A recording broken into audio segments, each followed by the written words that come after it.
Good morning and good afternoon and good evening to everyone. We are very glad to have you joining us at this webinar, which is part of the webinar series of the UNSD-DFID project on SDG monitoring, which is now also covering COVID-19 response, as we have been discussing in earlier webinars.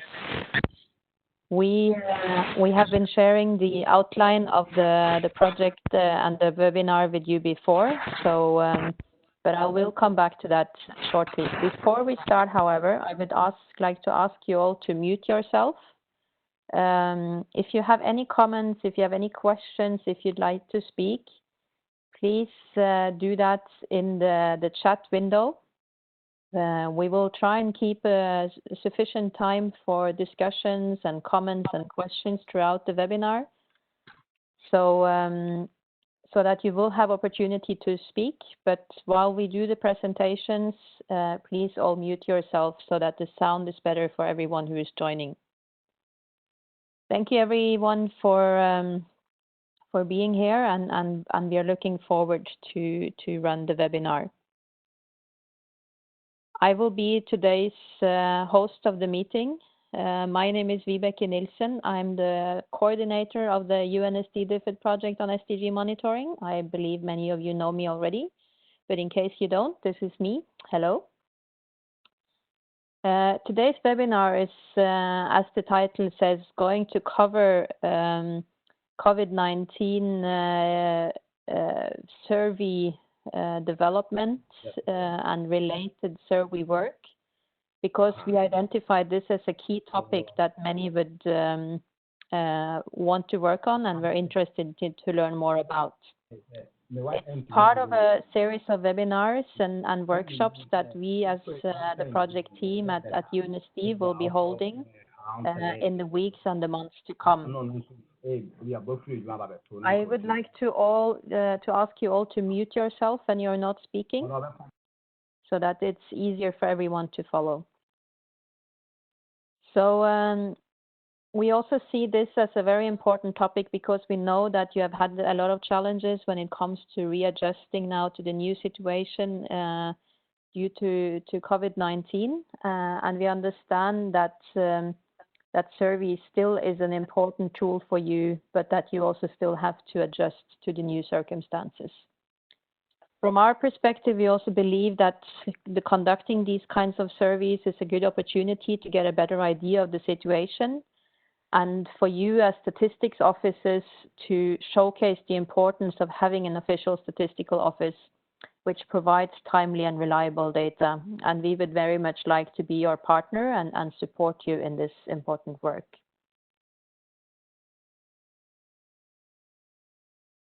The agenda for today is that we will give you an overview of the role of surveys during the COVID-19 pandemic, followed by a country experience from the state of Palestine. We will have Palestine explain about the work that they have been doing, conducting and preparing COVID-19 related surveys.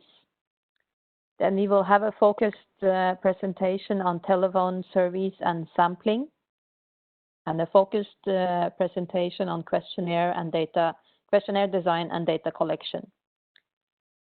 We will try to include questions and comments for each of those, but there will also be a discussion session at the end, which will be followed by conclusions and next steps. The speakers today are Mr. Richard Tonkin, who will open up with the first presentation following this. He is a UNSD-DFID project team member and joined us just recently from the Office of National Statistics of the UK, where he has worked with various aspects related to survey implementation. Dr. Ola Awad is the Director General of the Palestine Bureau of Statistics, and they have already started implementing surveys in the context of COVID-19, and she will be sharing some of these experiences with us. After that, Mrs. Howie Chen will be presenting on sampling and telephone-based interviews.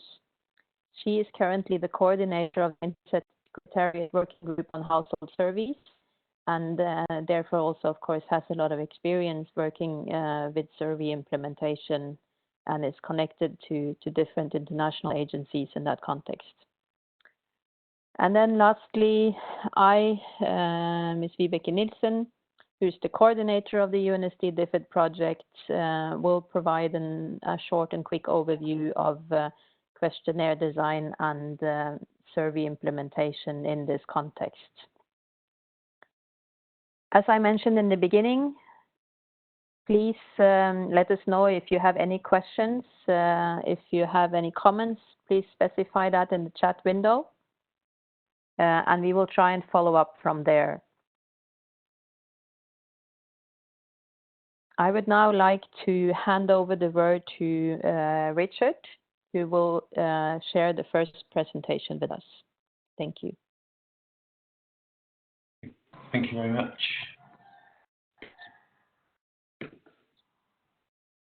Okay, so I think it's very clear to all of us that the COVID-19 pandemic has resulted in some unprecedented challenges for data collection and statistical production by NSOs, with challenges which are both practical, methodological, and conceptual in nature. So for many of us, there's been a need to pause face-to-face survey interviewing due to public health restrictions. And where we can collect data, we need to find methodological approaches to deal with reduced response rates. And on top of that, there's also some pretty complex conceptual issues. How do we accurately reflect what's been happening in our employment statistics? How do you measure the price of goods which aren't available in the shops?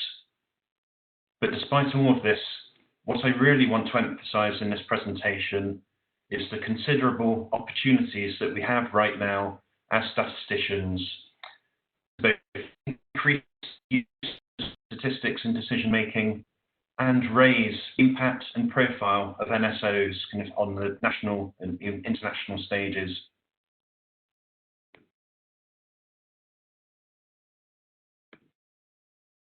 Okay, there's so much uncertainty right now across so many different areas of public policy. What policymakers and the public desperately need are robust, trustworthy, timely statistics which are disseminated in a clear and transparent way to help guide those decision-making processes. Obviously, there's been a lot of focus on the number of cases of COVID-19 and the number of deaths, data which is normally held by health ministries. But there's also a crucial role for survey data, which can be collected by NSOs to help understand the social, economic, and health impacts of COVID. We're therefore starting to see an increasing number of NSOs start to use surveys to look at COVID-19 impacts, and a few of them are now at the stage of publishing results. One of the first to be set up was from my previous employer, the UK ONS. An example, this chart on the right shows how compliance with official guidelines and rules has changed over the last few weeks.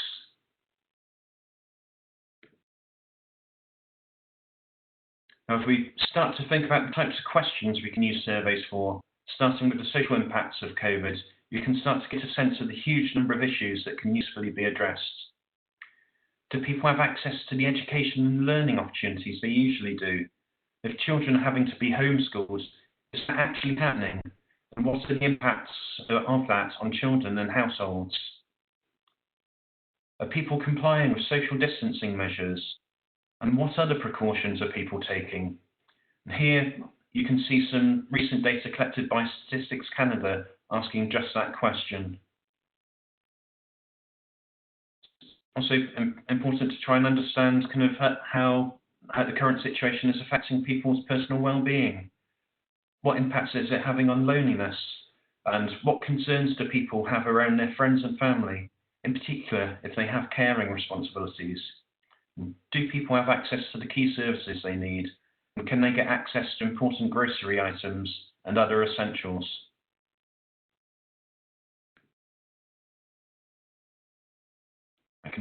On the more economic side of things, there are also a lot of important questions which can be addressed through household and business surveys. What impact has COVID-19 had on employment levels and numbers of hours worked? And crucially, how's that fed through into household incomes? Do people have enough resources to get food and to pay their bills?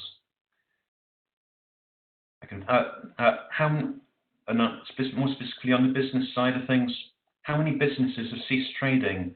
And for those that haven't, how have their turnover and staffing been affected? And how does this vary by sector? Again, you can see in the graphic on the right the findings one of the findings from a business survey which was carried out by the National Institute of Statistics, the NSO, in Romania.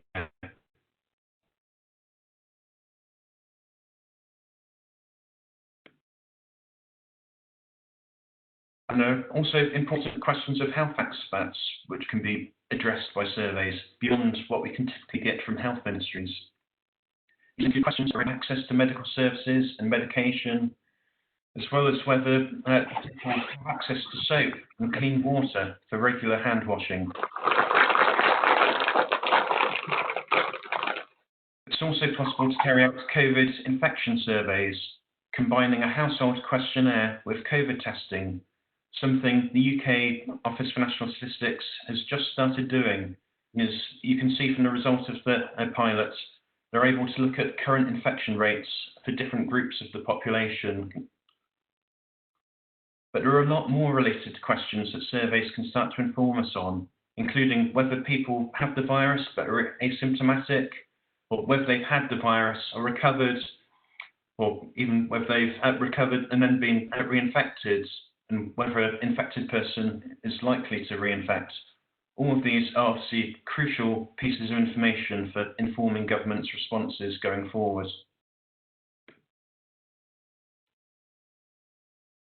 To address these types of questions, there's potentially a need for different types of surveys, including household surveys, which look at the socioeconomic impacts of COVID, business surveys, trying to understand how the operations of businesses have been affected by the pandemic, and finally the COVID-19 infection surveys, which I referred to a little bit in the last slide, where we're potentially looking at combining household interviews with COVID-19 testing. Now, in the presentations from UNSD colleagues today, we're going to be focused a bit more on the household surveys side of things, so the first of those 3 bullets. But I just wanted to stress that we're very happy to provide support on the other types too, and depending on interest, we'd certainly be happy to look at organising webinars and finding other ways to support you on those topics.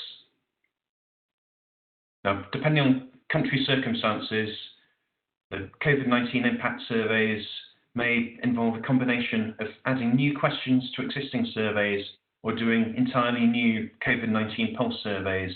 But even if they're using existing surveys, there's still going to be a need to design new questions and potentially change the way that the surveys are carried out to reflect the current circumstances, possibly moving from face-to-face to telephone or even web-based collection. Now, in a few minutes' time, we're going to hear from Dr. Ola Awad, who's going to share the experience of the Palestinian Central Bureau of Statistics and what they've been doing to measure the impact of COVID-19, which I'm really looking forward to hearing. And hopefully this may give you some useful ideas for your own country. Though I should stress that what's exactly the right approach is likely to vary from country to country. But in this final slide, I just want to really stress that we're here to help you with these endeavours. I mentioned some of the challenges at the start of my presentation, and me and my colleagues in the UNSD-DFID project really want to support you in overcoming them. So my colleagues Howe and Rebecca will be presenting in a bit, saying some more around issues around sampling, questionnaire design, and survey operations. But obviously there's a limit to what we can cover in just this webinar, so really see this as a start of an engagement process with you to try and understand what forms of support will be most helpful and provide them to you. In terms of additional resources which are available, If you participated in our last UNSD-DFID project webinar, you'll already be familiar with our COVID-19 response page, which is continuously being updated with guidance and best practice to support NSOs in the COVID-19 pandemic. I've just screenshotted a couple of articles here that are already on there specifically relating to household surveys. So as I say, there's a lot more and it's being updated all the time. And finally, it's important to note that it's not just UNSD out there. There are also other partners such as UNICEF, the WHO and the World Bank who are also providing COVID-19 survey implementation support.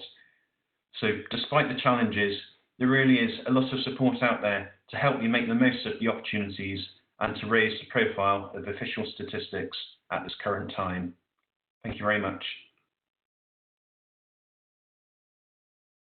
Thank you very much for this presentation, Richard. And yes, I can only confirm that we would be very happy to support you if you have any challenges or questions related to this.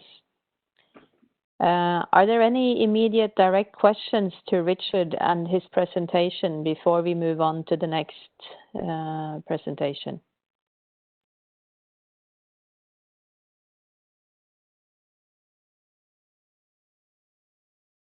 Okay, so we will take questions afterwards. Oh, I see one person here who would like to ask a question. Is that the case?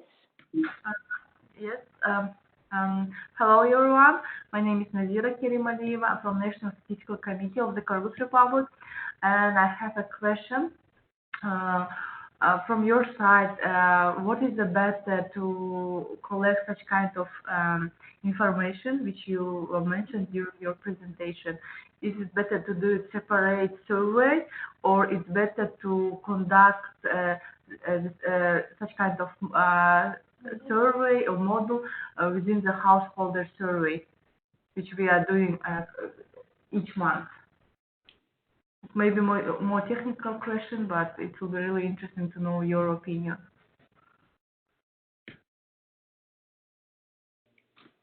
Thanks for that question. And I think it really depends on the specific circumstances. So perhaps this is something we could I can follow up on in more detail. But certainly, if there are existing household surveys that are already in the field, kind of in operation, there's room to kind of add new questions on COVID-19 responses, and the design of those surveys mean that it's possible to get results back quite quickly. Then that's certainly kind of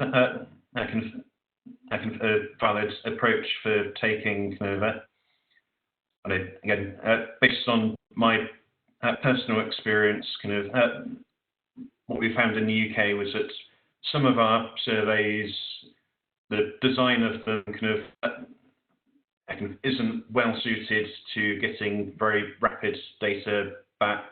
It normally takes many months to kind of process the core data from those surveys. So they were perhaps less suitable for getting questions on the immediate impacts of COVID-19. So I think it really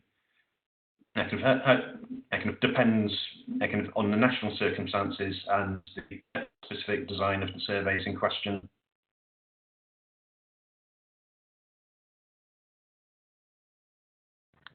Thank you. Yes. And I guess it's also dependent on whether you can run your actual survey, the general survey, under the current circumstances, and what adjustments you need to make currently. I see Shola as well unmuted. Did you also have a question? Okay. No, I didn't. Sorry, I just joined. Okay, no problem. Thank you. So please, if you have any questions that come up during the presentations, as mentioned before, please go ahead and ask the questions in the chat. And we will also try to make room throughout for any questions that you might have, and then we are of course also available afterwards. I now would like to hand over the word to Dr. Ola Awad, who is the president of the Palestinian Bureau of Statistics, who will share some of the experiences from the state of Palestine with us. Dr. Awad, can you hear us? Are you able Yes. to? Great. Yes, I did. Thank you. Thank you, Vicky. Thank you, everyone. Hello. It's been really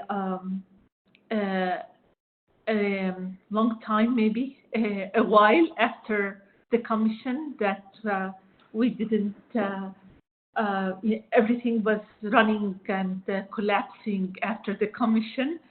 I'm really very happy to share our experience in this time in the COVID-19 crisis. We at the National Statistical Offices, I think it was very important to us, and I think we were very much recognized within our role how much data was important in COVID-19 crisis. So from this perspective, I would like to share our experience on how we started to move ahead and where we are for the time being on how we are measuring the impact of COVID-19 on the social and economic aspects. If we can just share my presentation, please. I think the organizer has shared the navigation options with you so that you can select next slide yourself. Do you have that? Yeah. Do you see it on the side of the screen? I'm actually, although I'm using a lot this kind of virtual, but so, it seems we can navigate it for you then. I would prefer if you yes. can. If you can, yes, okay, great. Thank you. Can we move to the other slide? Next, thank you. From our part, we were actually, I was in the commission, in the United Nations Statistics Commission, when Palestine declared emergency. The time they declared emergency, it was in March 5. I was still in New York, and in that time they decided that there will be no schools, but still for my good sake that they didn't close the airports yet.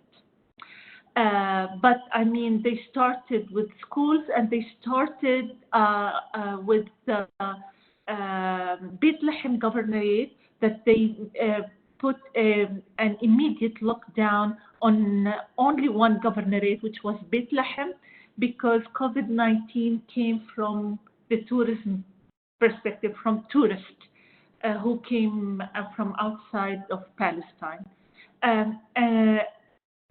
After, we had this declare, we actually, after a couple of days, immediately, still PCBS was working. We were working from office. There was no problem. But we started to immediately, we had developed an operation emergency team. And we started working from three perspectives. The first perspective is to reprioritize our plan, our program. The second one is actually on the work level, on how we want to move with all the employees or half of them and the rest. And the other one also on how we can get use of our existing data, and also the latest one, how we can network and contact our international partners to see if there are any other developments that we can learn from best practices, or current surveys that they have done, or what actually development they are doing. And we were very much close to the government on the data needs that they are asking for. Next.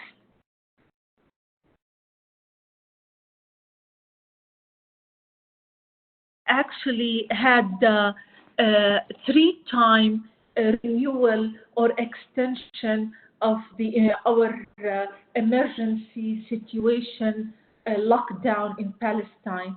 So until today, I may say that we are under, lockdown, but much better than before. I may just say here that the cases in Palestine is a bit, I may say, in a good shape if we compare ourselves with the rest of the globe. We have about maybe now about 600 cases at max. We were so happy that Gaza Strip didn't have any really cases, but Gaza Strip was under lockdown since about 20 years now. And maybe for the first time ever, Gaza has benefited from the curfew that they have on Gaza, that there was so much limited cases in Gaza. And for the death cases, we have 4 death cases so far in Palestine, and mainly, unfortunately, with the patients where they have past chronic diseases. And even in diaspora, we were able to also cover it, and we have about 700. Next. What actually we have started to do, as I just mentioned, we started to work on how we can measure the impact of COVID-19 on the social and economic perspective. March 8th, we succeeded to do our first round of our economic forecast, which we compared it with the 2019. And we did the second one after the major lockdown in Palestine. And we have actually a model for the economic forecasting.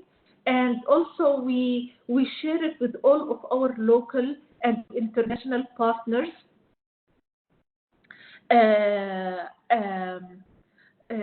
So, just to get their point of view before we publish it. And then we work on the existing available data, because we think that, the available data is there so everyone can have it or know it.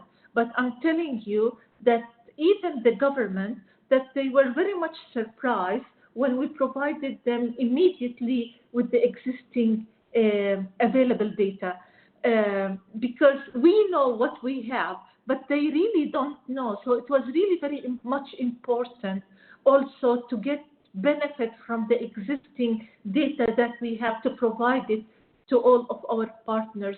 And it was really very much appreciated, and they thought that we did something very fast, which wasn't actually the case. The only thing that we did, that we thought, with our, we met and we think what actually the most important data that we can provide to all policymakers from the existing data, and we did leaflets for that and press releases, which was of really very high benefit for all the government members and even for the private sector and our international partners. Also, we looked on our current surveys and our current program. How can we cope it to the current situation? For example, all the indices that we work, we moved immediately to telephone data collection from one hand, and we were able to do it. We changed the time duration. So we started to do it and to release it on monthly basis, but at the end of the day, the changes that we made, it was on weekly basis and more in details regarding the items, for example, like the price indices, the price consumption. So it was released on the changes that have been made on the prices of the items consumed on weekly basis, and we also disaggregated more on the geographical level because it was the impact of COVID-19 in Palestine was different from one governorate to other. And the other one that I'm going to talk more about it, which is what we have developed regarding conducting two surveys, one of a household survey and the second on the establishment survey. Next. Yes. So the other one we've done that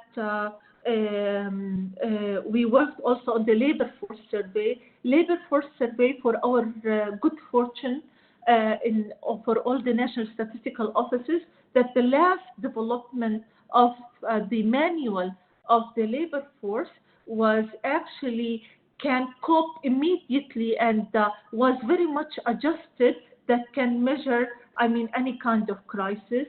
And that's why, we were able, we adopted recently the last version of the ILO manual on the labor force, and we went immediately to a telephone data collection for the labor force for the same survey. For the rest of the program, or for the current our plan, we adjusted immediately all of our plan to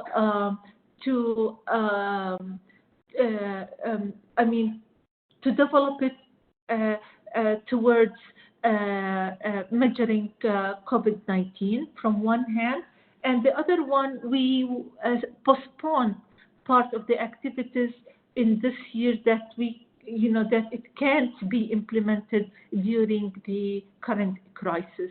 So so we went through all the work plan, and we actually succeeded the second part with all of our partners. And this is very important for the National Statistical Organization, that we succeeded to work very much closely with the private sector in order, and with the government, and we succeeded to measure the losses per economic activity, per governorate so far. Next. As I mentioned, the most important, successful, and core issues that we have to focus is to enhance our networking level and to enhance our communication level. On the networking, we succeeded to discuss our ideas with our UN partners inside Palestine, and this is how we were able to immediately work on the household survey and the establishment survey on measuring the COVID-19 crisis on the socio and economic perspective, and where we found that the World Bank have already developed a questionnaire, and they have also experienced it in different countries, and we were able to work it with very closely with our partners within the UN agencies here, within the private sector, and within the government members, so in order to adjust it to our own situation and to customize it to our own needs. This was a very important tool and way to move forward. And the second one, that we were able to work mainly with the community and in different communication levels, and as we don't see each other and we can't meet unless it is virtual, so we were able to use all the social media tools, and mainly it was the Facebook and LinkedIn from our perspective, because they were the most two tools, social media tools, that was used in Palestine, and mainly was the Facebook. So we focused very much on using the audiovisual mass media and mainly the social media in that perspective, and using different way of dissemination and mainly relying on the animation and data visualization. And also it wasn't only about data, and that was really very important because we are under serious lockdown. Also, we sent messages that PCBS is still continuing carrying out its mission and our message during emergency, carrying out and providing all relevant partners, stakeholders, and policymakers of the on the needed data that Palestine needs to reflect our interventions accordingly. And we also did so many virtual meetings and virtual seminars and workshops with our internal stakeholders to discuss, the needed data that we have to carry it out. Next. So this is part of our communication and networking. We use magazines, local magazines that we were able to publish it, electronic magazines, weekly ones, leaflets, newspapers, and all kinds of media tools, TVs, radio stations, and so forth. And also we communicate heavily also with our partners, and this is one of the photos is actually with our with the Canada representative to Palestine. So she's actually the ambassador of Canada in Palestine, where we discussed also the current situation of Palestine and where we are actually heading with this crisis. Next. So this is part of our also dissemination, and it was not only in the social media, also within all kinds of tools that we were able to use, even all the mobile applications that we were able to use. We focused more on all kinds of virtual media tools. So this is part of what we have actually disseminated. Next. For the socioeconomic survey, as I mentioned, we did. We are working on a household survey and a establishment survey. For the household survey, we call it a rapid assessment. We utilized the World Bank template, and we customize it to our own needs. We are conducting this survey by computer assistant telephone interview, CATI. It is about 20 to 30 minutes long, and it is about 3,000 household sample size. It is a rapid assessment, so that's why we're going to conduct it for more than one round. So in order to make sure that we can succeed to track the changes that is made on the household. And after the current crisis will finish, we'll do a more long and detailed survey. Next. So we succeeded to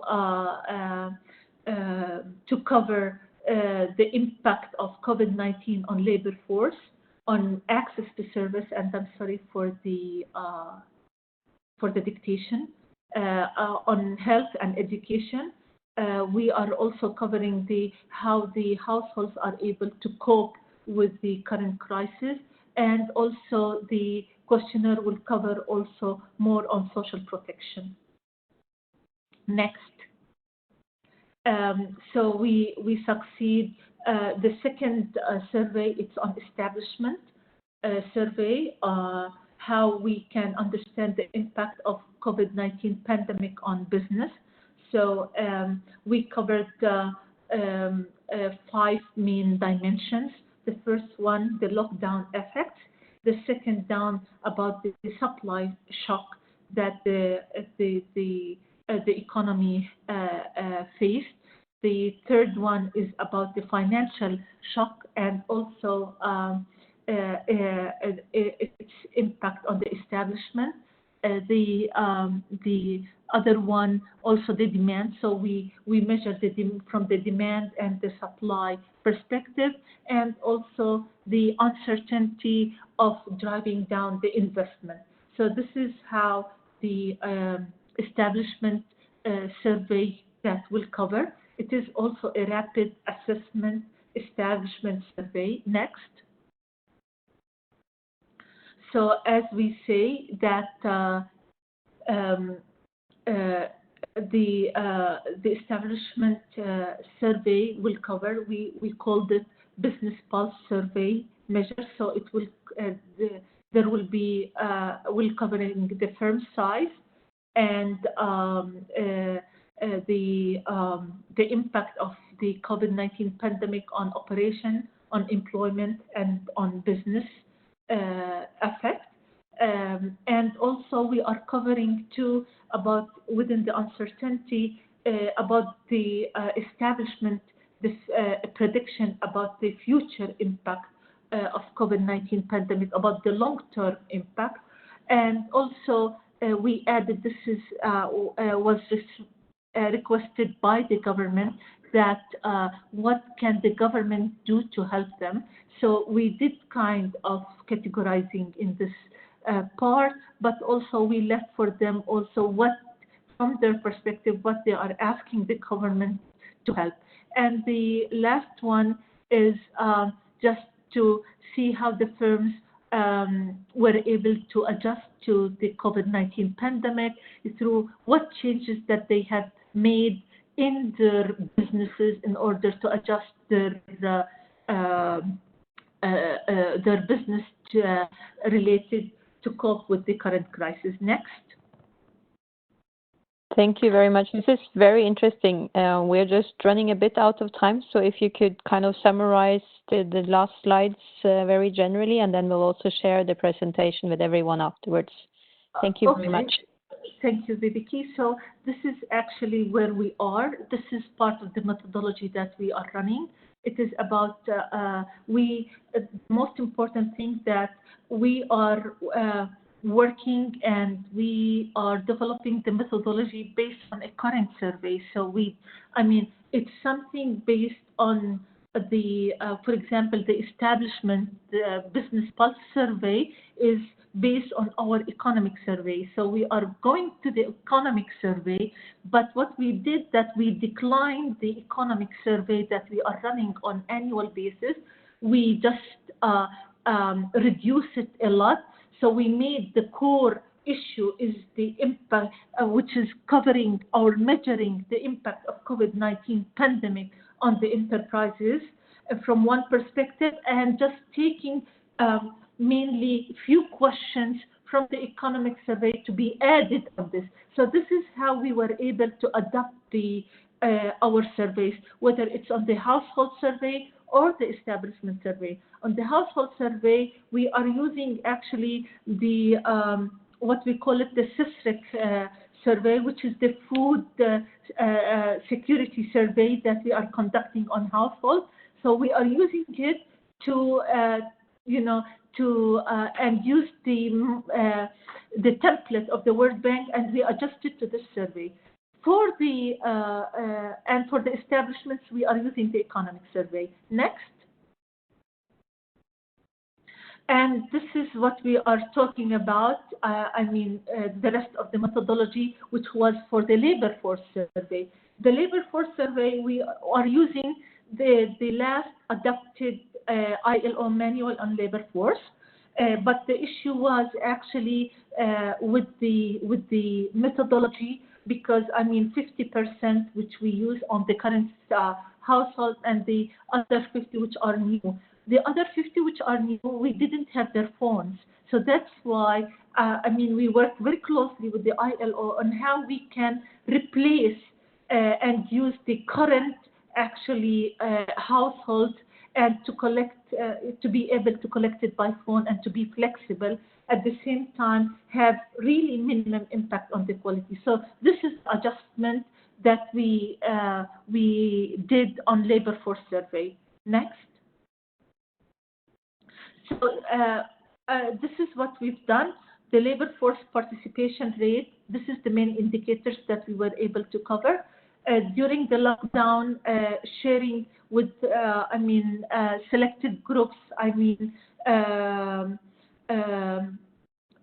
how we can work and adjust our work inside the institution.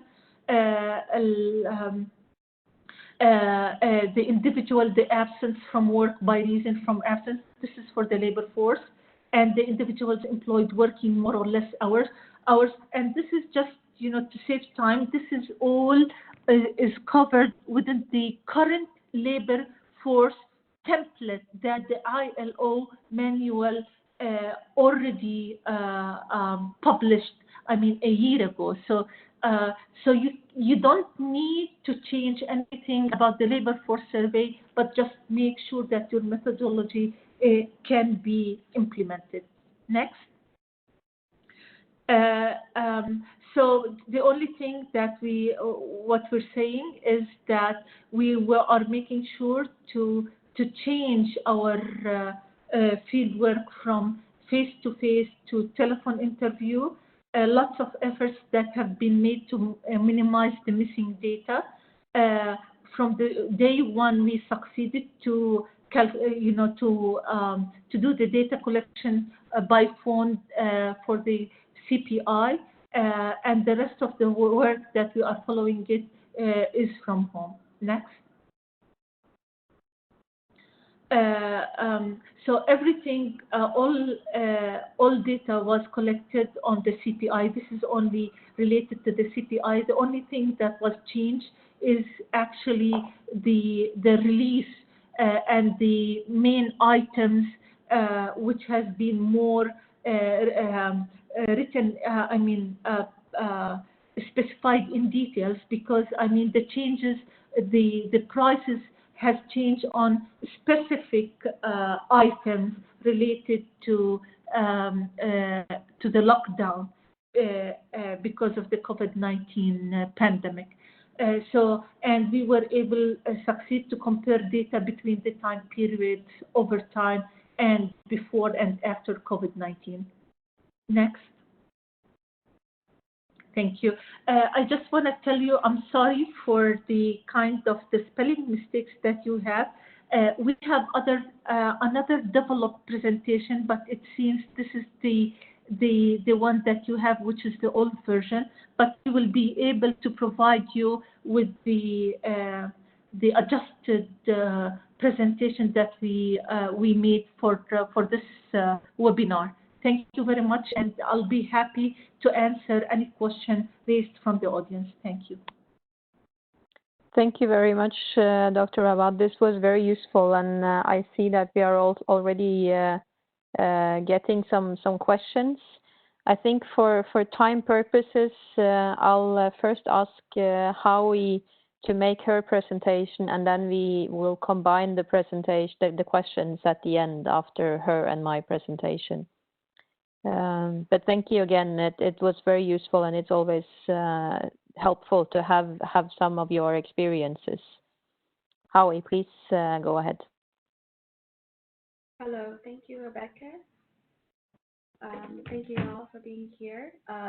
It's an honor to be here to cover a bit on the telephone interview. So thank you, Dr. Awad, for your excellent presentation. It was very interesting to see how it's being done in Palestine.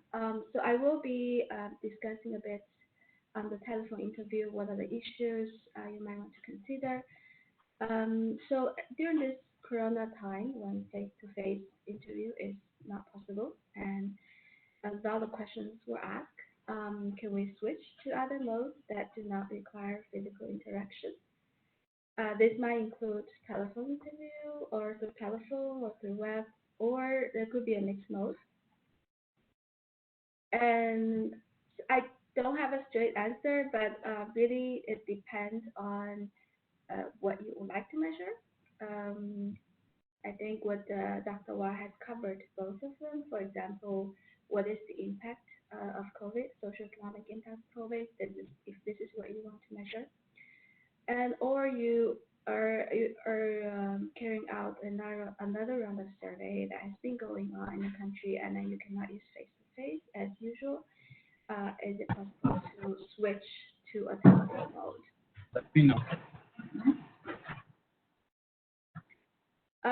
And another item you need to consider is whether there is a frame.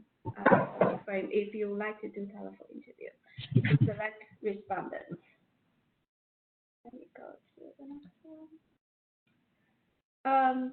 So first of all, I think one question you could ask, we could ask ourselves is, if we cannot do, do we have a list of phone numbers that we can select?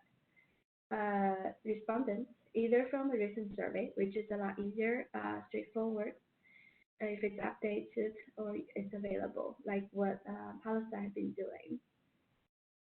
Can we use it? And if not, we will need to think about how to get this list of phone numbers so we can really start calling respondents. There are many, whether the mobile phones, and then there are also the landlines. But at this, at this moment, I think we could ask ourselves, what's the mobile phone penetration rate? Is it sufficiently large or cover a very good proportion of the population that you can just go ahead using the mobile phone? Because there were earlier time, and maybe 10 to 15 years ago, when mobile phone is not that prevalent, there has been a lot of work on using dual frames. So you have landline frames, and then you have to combine with mobile phone frames. So the first question is really to ask, is mobile phone penetration rate high enough that's only to mobile phone numbers? And then how do we get the list of phone numbers? Can we actually talk to the telecommunication companies so they can give us the list of phone numbers? And it has been quite challenging in many countries, but it's not completely impossible. And in many countries, there might be multiple mobile operators. So you have to reach agreement with each one of them, and then make sure you have a more comprehensive list of phone numbers that could be used to select respondents. If this is not possible, and there is a technique called random digit dialing, so I will explain. Ghana had done a really interesting experiment test using RDD. I call it RDD, random digit dialing. So I'll explain using the Ghana example later on. But what's the biggest challenge of RDD is when we generate random phone numbers, majority, actually a huge percentage of them are not assigned numbers. So they're not real phone numbers. You cannot really use them. So you will have to really decide whether you could, how do you get rid of the unassigned phone numbers?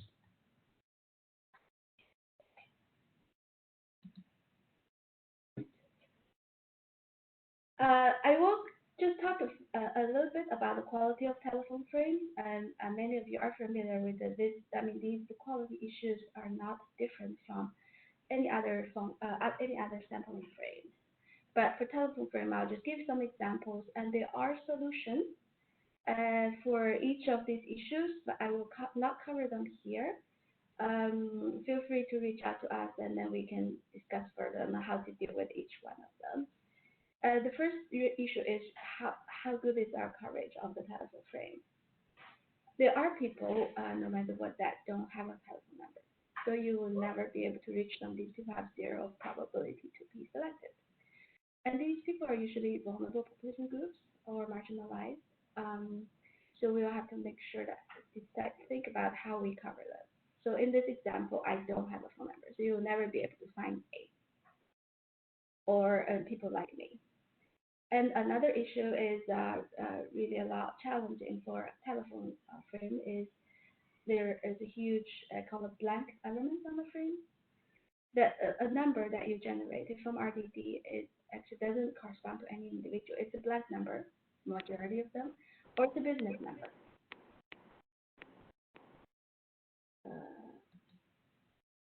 And there are also duplicates. For example, in this example, I have two phone numbers. You can reach out to me. So that means compared to Richard, I have a higher probability of being selected. So this has to be adjusted later on. And then the other case is that two numbers like here, me and Rebecca are sharing the same phone number. And so we also have different selection probability compared to Richard. This has to be adjusted as well. So what are the other important aspects to consider for telephone interviews?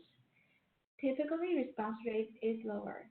I mean, it's very hard to compare to this person to face-to-face interview when you individuals build rapport with respondents. You know, looking really facial expressions. You know, with all the greetings, and it's just not easy. You cannot compare the phone with the response rate. There are typically lower response rate for telephone interview compared to the face-to-face. And the samples, if you look at the respondent sample, and it's quite biased, and you can also later on see it in the example. And oftentimes we would like to stratify our sample, right?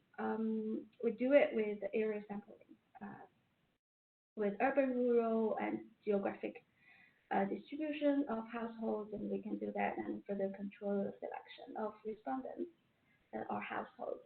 Can we do it with phone frames? It really depends on whether you have the information for geographic region of this phone of a person or age and sex. I mean, for geographic, it's actually quite tricky. Many people have a phone number assigned, a mobile phone number, especially for mobile phone number. For landline, it's not a problem. You have an assigned number from one location, but you actually live in another geographic location. Without the telecommunication company giving you this real location information, it's really hard to stratify by your just look of the phone number. For example, I have a phone number from New Jersey, but I live in New York City. I just never bothered to change it. So it's going to be really challenging to have such a geographic information for the mobile phone numbers. And another interesting dimension about telephone interview is since you're really talking to one individual in the household, depends on what you would like to ask. If you're interested in information about this individual and he or she could really respond to you with good quality, but if you're asking an 18-year-old boy who just passed the age requirements for your interview about a lot of household expenditure, and that he is not a good respondent, he's not a good informant to answer these questions. So this has to be taken into consideration on the information that you are asking in telephone interviews. And lastly, I would like to really address is to really assess the quality after the survey to see what, compared to benchmarking with other surveys, looking at the respondents and also piloting the questionnaire beforwards that the base is going to cover. Now I'd like to move on to one quick example from Ghana.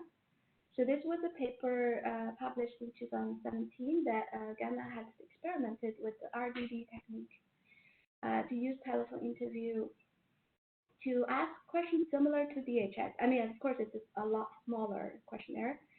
And the RDD technique here is, this is the structure of Ghana mobile phone numbers. You have the 233, which is the Ghana country code, and then there's a 2 digits assigned prefix for each MNO is mobile network operators. So these are, you know, the known numbers. And then there are last 7 digits. These are randomly assigned or generated. So what was done is to do a random number generation, and then for the last 7 digits. So you have a whole list of numbers that was generated, and then there is automatic calling and calling people. But each member was only allowed to dial once, and then if you're able to reach someone who's above 18, and then this call is eligible. And the total number of questions is about 16 to 19. It's very short. And it was not really answering the question, but then the question was recorded in different languages, depends on the region, and then the respondent was asked to use the keypad to respond. How many phone calls were made? Total more than 1 million calls were made. So this was automatic calling, and in the US, for example, it's not allowed by the law. So there are a lot of like manual calls to do. So as you can imagine, it's actually a lot of work to do this if you cannot do automatic. At the end, there were only 13,000 interviews that was completed. So the results was benchmarked and compared with the 2018 DHS. And if you look at the table here, and the second column is the sample distribution of this telephone survey. There's about similar number of individuals or respondents being compared to the Ghana DHS 2014. And you can see, just for example, the respondents, 67 of respondents are male, compared to the DHS survey respondents, 29%. Of course, I mean, DHS focused a lot on females, but there is a majority, and if you look at age as well, younger people are much more likely to respond to the survey. So it is what if you use telephone interview and the respondent pool is going to be biased benchmarking by showing it's very important, and you can also see how you can adjust it afterwards. It's a lot. I mean, quite inexpensive, and the estimate was $5, close to $5 for completed interview. So if you would like to have more, sorry, I just heard. If you would like to have more information about the paper, there's a link in the presentation. Feel free to explore that. Thank you.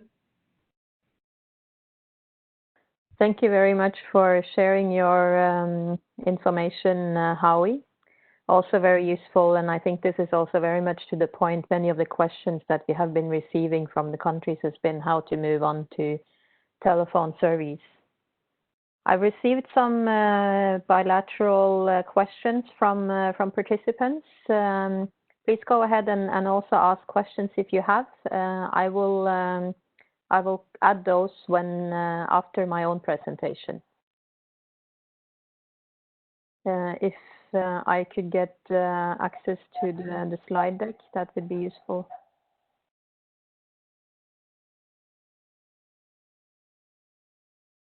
Or maybe if you could, yeah, thank you. So my own presentation will be on questionnaire design and data collection. I will be talking about how to adapt questionnaires and testing, particularly related to phone interviews. I will discuss around useful preparations ahead of data collection, and then a few points around training interviewers in the new approach. So there is a need to adapt questionnaires and testing if you move from face-to-face interviews to other modes of interviewing or conducting surveys. A key element of that is, of course, that when you are able to run surveys face-to-face, you have a challenge that it's or you have the advantage when you do the face-to-face surveys that you can interact personally and you kind of get the mimics of people, you get those elements. When you do the interview of the phone, you don't have that advantage. You only have your voice, and it's more difficult to gain the full attention of the person that you're interviewing. So this might mean that it might be more difficult to convene the message or convey the message.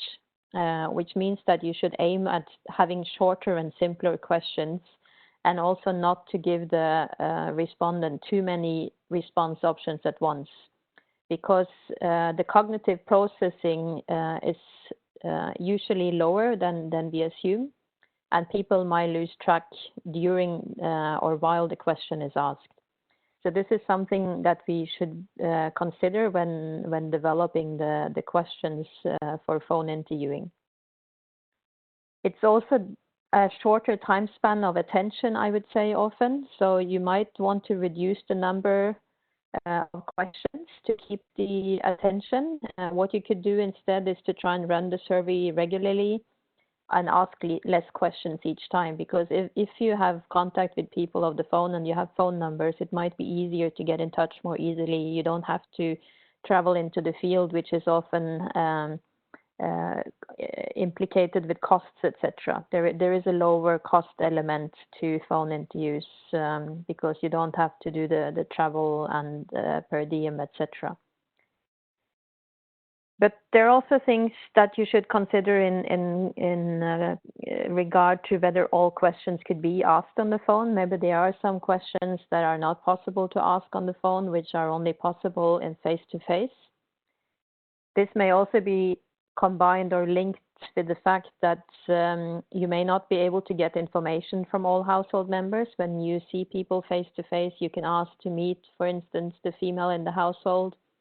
This might be more difficult in the context of phone interviewing, and this also links to what Howie was saying in her presentation, that you might only have one person that you're interviewing, so you might not be able to get the same information about the household as you ideally would be able to in a face-to-face interview. If you do interviews on the web, or if you conduct surveys on the web, the approach again is different. You would be able to provide more text explanations, but you would also need to ensure that this is done in a way that the respondent understands. So there is a whole lot of specific things that you should consider in that regard as well.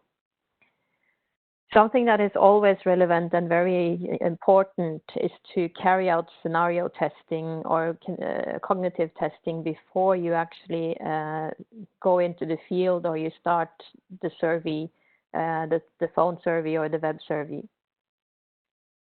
Since it's more difficult under the current circumstances to actually test in the field, it might be an option to just test the questionnaire on colleagues who have not been involved in the preparations, or to test it even on friends because they don't have the same linkage to the statistics work often.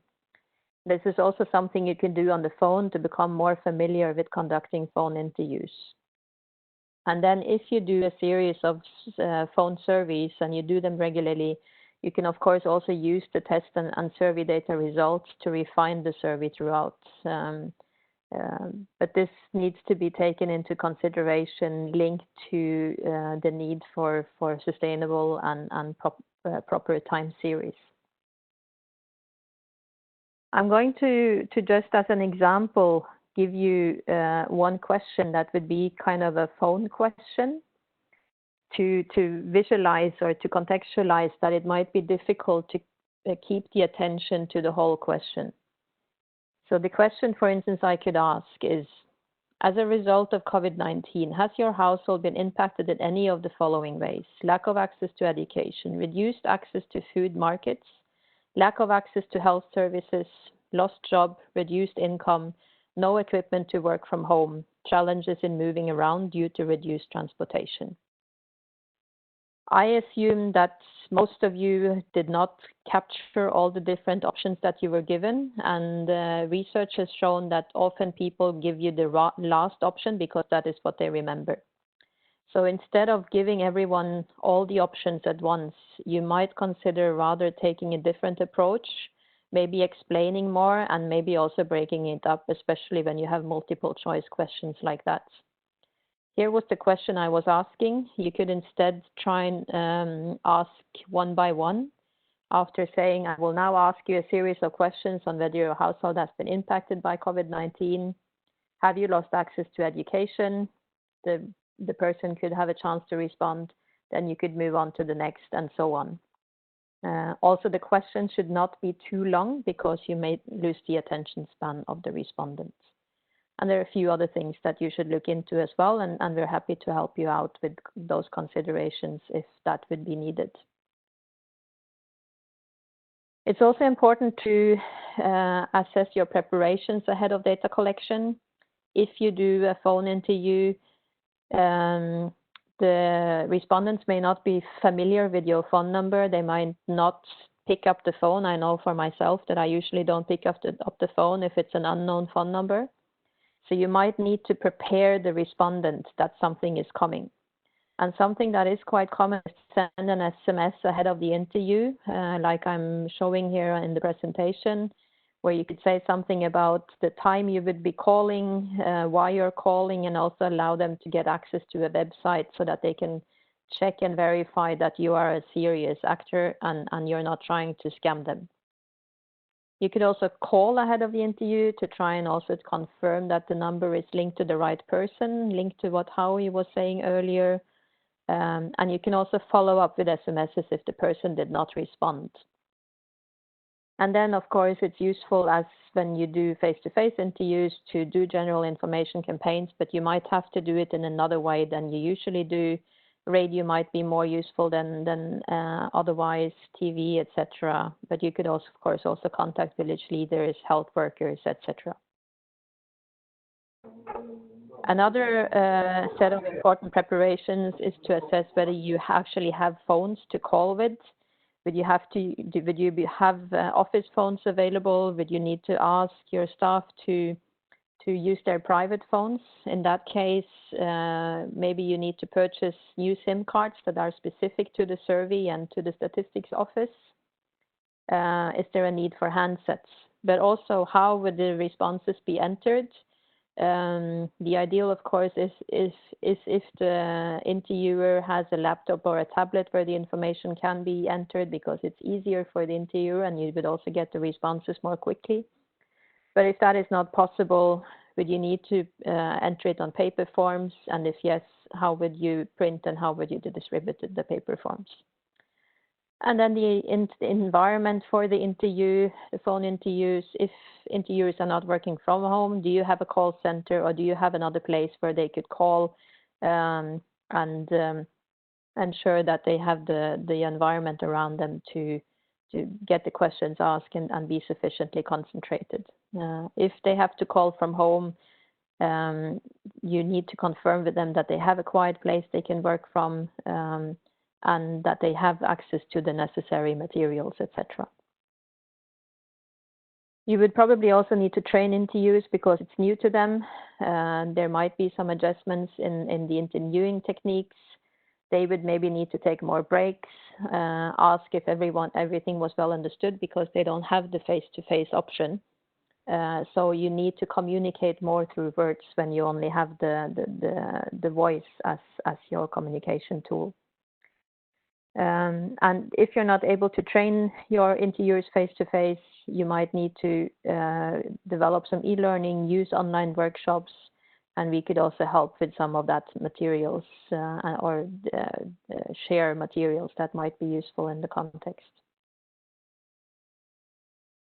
This was everything from me, some of the key points. We're happy to go more in detail on this. I know that Richard has prepared 2 polling questions for us. And Richard, do you want to go ahead on those 2 polling questions before we take a few questions from the participants? Sure. So I think we've got these polling questions kind of in WebEx. So Farial, kind of, are you able to kind of bring up the first question for us? So I think these questions are just to try and get a sense of what current plans are kind of in at your NSOs and what what support kind of might be useful to really try and help start a conversation kind of between kind of UNSD-DFID projects and ourselves kind of and yourselves kind of on this topic. So this first question is asking specifically about your current plans to measure the impacts of COVID-19 through surveys, whether you've currently got something planned or not yet, but it would be interested if the right support is available.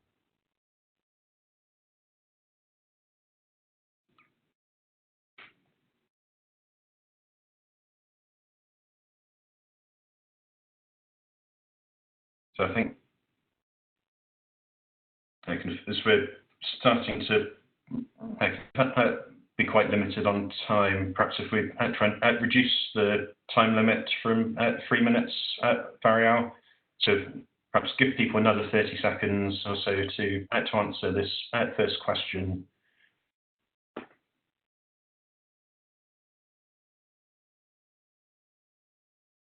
So I think for us, it'd be very useful to know if you've already got definite plans or have surveys underway. I think it'd be useful for those whose plans are less well developed to be able to share experiences and knowledge.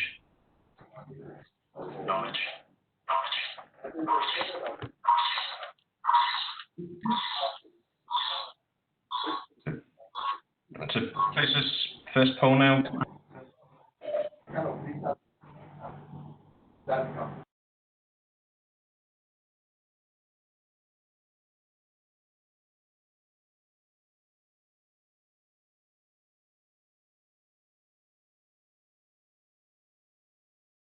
Hello. You're able to close the response, Farial?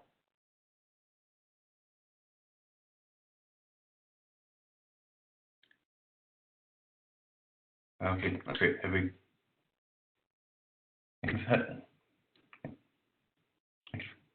I got the results.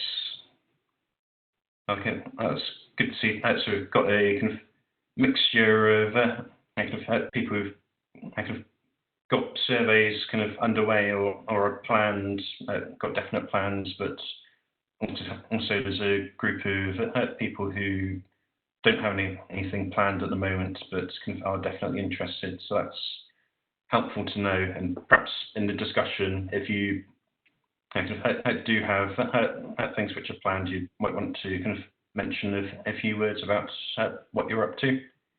So if we start the second question now.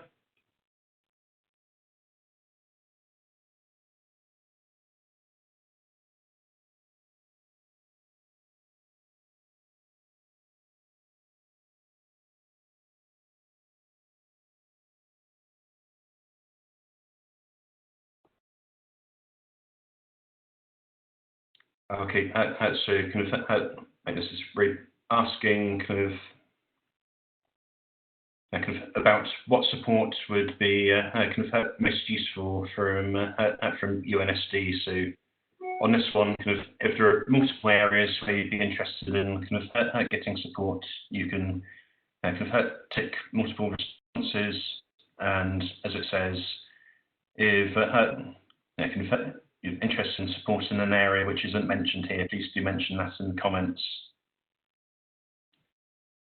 I think I just saw Omar asked a question in the comments, asking about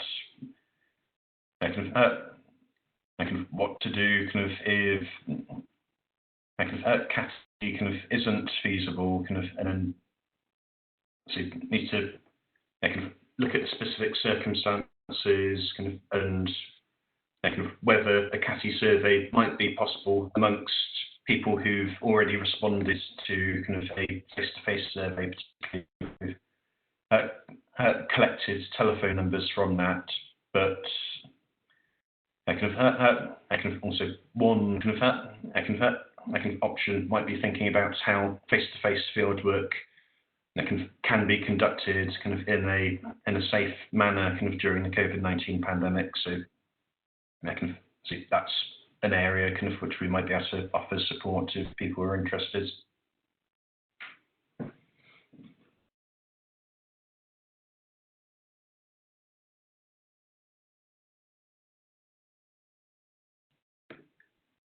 Okay, and I think this polling question is going to close now.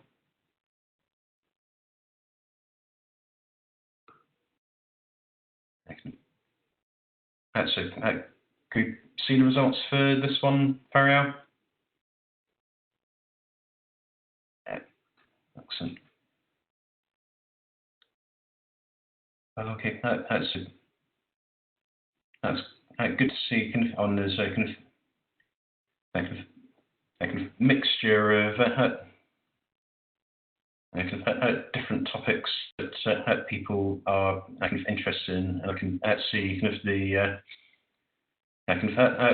the topic of sampling and sample designs. Like for telephone surveys seems to be a particular area which people are keen to get support on. Though, so there's kind of a broad mixture there. So I think that's very helpful for us to know. So Rebecca, do you want to try and lead the kind of conversation and kind of take questions from people? I think some people have sent questions directly to you. Yes, I will. Thank you very much for organizing the polling questions, Richard. Very helpful for us. I'm going to move on to the discussion as was specified by Richard, and we've had some quite interesting questions here. For all of those of you who have presented, please take some notes. Because I will give every one of you one chance to respond to the questions that we have here, since we only have limited time left.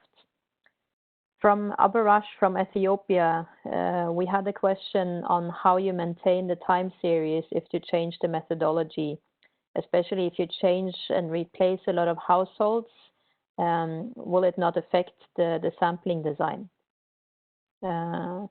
She also has a question on how we can do telephone interviews in rural areas, and this also links to a question that we had from Ghana. How do you cover vulnerable groups who might not have access to phones? How would you cover those to ensure that you have a representative sample? What is the experience here? And then there's also a question, is there any support that can be gotten from telephone companies in getting the numbers for the sampling frame?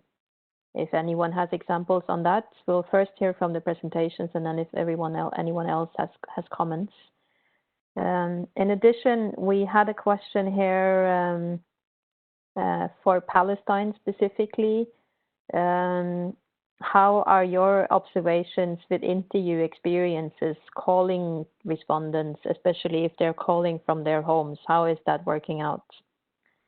And for Howie, there's also the question again on the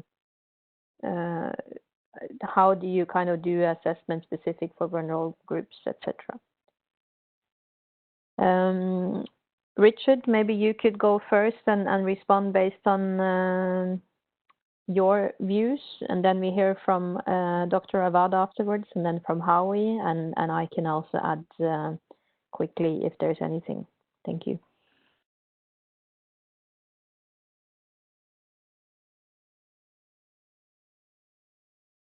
Thanks, Rebecca. So I think on the question kind of that was raised about continuity of time series kind of is a particular challenge. I think probably kind of one which we kind of need to grapple with, regardless of the types of choices that we make. We carry on trying to carry out the same surveys in the same way. Kind of the current situation means that response rates are likely to be considerably lower than they were before. It just might not be feasible to access some groups of the population. So we're going to get discontinuities. Obviously, but looking at changing survey modes, that can also have impact on figures. So I guess there are two aspects to this. I think one is to try and undertake methodological work to measure the impact or likely impact of discontinuities, and there are things that can be done there. Particularly if you're using a follow-up sample from surveys that have been carried out previously, that gives an advantage in trying to assess the impacts of those discontinuities. I think the second aspect is probably make sure that you communicate the fact that figures may not necessarily be comparable clearly when disseminating statistics, try and avoid situations where people may misinterpret likely discontinuities as trends in series. So there's a role there for very clear communication.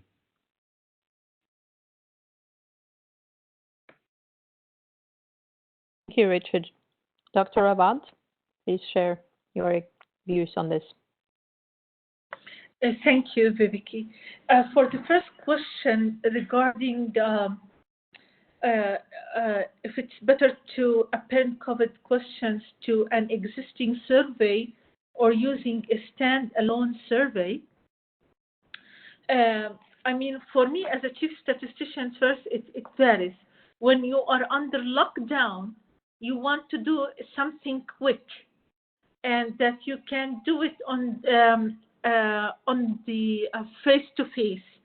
So the best way, from my perspective, and we discuss it really a lot, the best way is to use, I mean, the existing survey. It's really important, and it will provide you with more rich data. On one hand, the other part in this one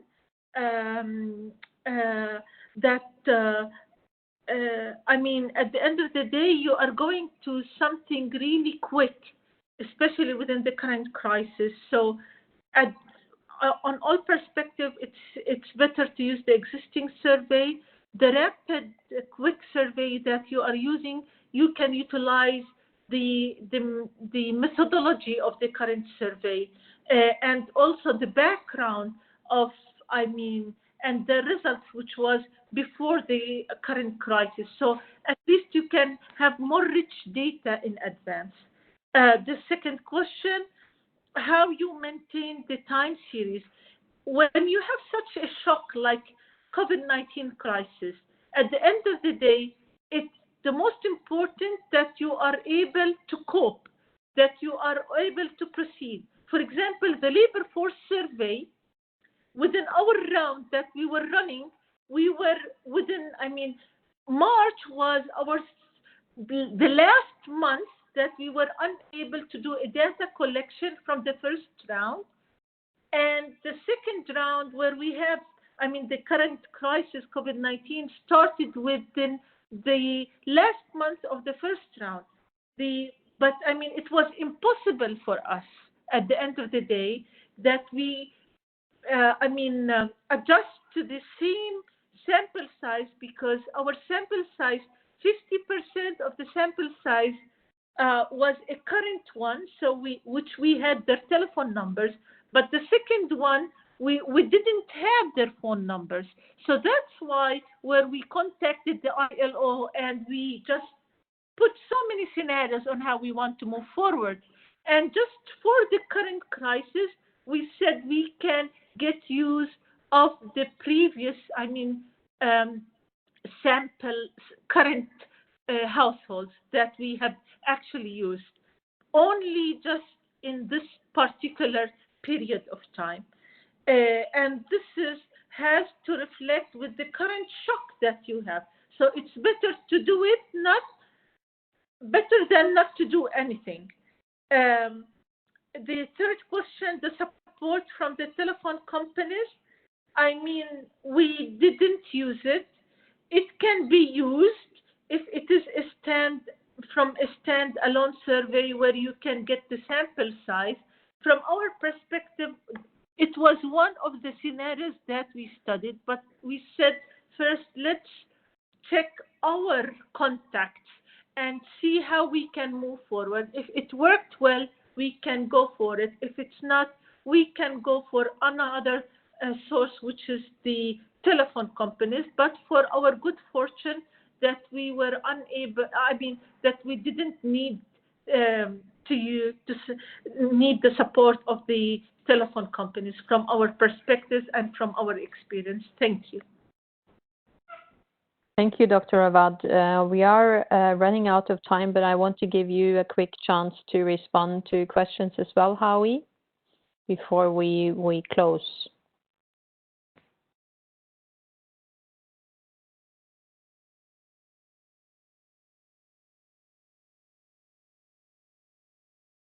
Howie, are you there?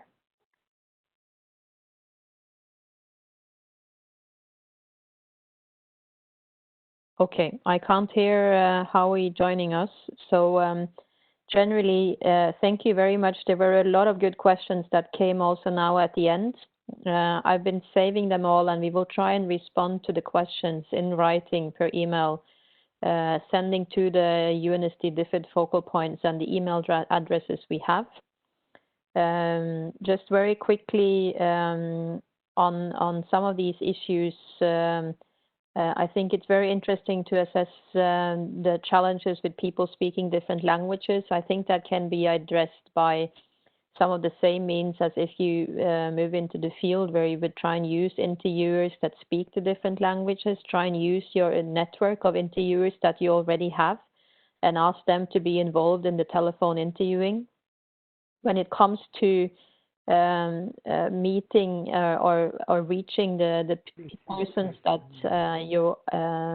that are vulnerable groups, etc. Potentially, it would be possible maybe to talk to village leaders, to those who are contact persons for some of the vulnerable groups, and help them to be conveyors. It's also possible to consider mixed mode. I heard from Liberia that they're considering actually to partially do still field work where they would use protective gear going into the field. That could also be an option. And when it comes to challenges with people not being able to read and therefore sending SMSs being a challenge, of course a combined approach could be possible, also calling people ahead. So that you are ensuring that the sample that you have is as representative and as big as possible. As I said, we will be sharing, try to respond to questions also per email that were asked. So, and please contact us if there's any follow-up. And that's also leading me to conclusions and next steps.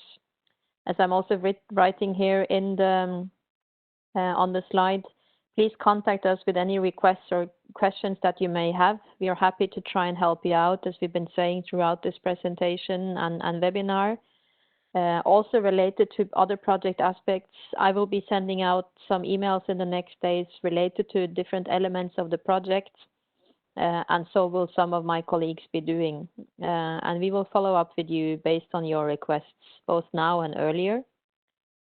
And just as a reminder to all of you, we believe this situation may be a good opportunity to show how useful a statistics office can be for informing government and the population about the situation. We've heard from some of the UN country offices that governments are now kind of having quite difficult and tight budgets, and that the statistics office might be among those who suffer from reduced budgets. This is really an opportunity to show that you are needed and you should not be among the agencies that are cut financially. So use this opportunity to try and collect data, to share the information that you already have available, as Dr. Awad was explaining for Palestine. And we are happy to help you in that process moving forward. Our next webinar will be in a couple of weeks' time. Then we will cover the linkages between COVID-19 and the SDGs. We will share information with you about that shortly, and we're looking forward to continued collaboration and work with you. Thank you everyone for joining, and thank you so much to the presenters for sharing your experiences and your information. We will be sharing the presentations and hopefully also the recording of this webinar with all of you. Have a continued good rest of the day, and talk to you again soon. Bye-bye. Thank you.